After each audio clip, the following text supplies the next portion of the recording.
নমস্কার। শত্রু আপনাকে ঘোর অপমান করে দিয়েছে, যার জন্য এমন হয়ে যাচ্ছে যে আপনি কোথায় মুখ দেখার মতন আপনাকে ছাড়েনি।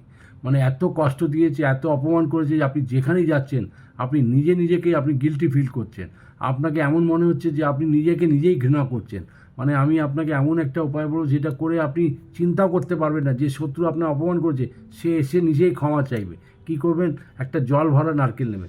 জল ভরা নারকেল নিয়ে সেটাকে দু টুকরো করে নেবেন। দু টুকরো করার জলটা ফেলে দেবেন, তারপর দু টুকরো একটা মাটির উপরে, মাটির নিচে রেখে দেবেন, তার উপরে ওটাকে রেখে দেবেন। রাখার পর ওর মধ্যে তিলের তেল দেবেন।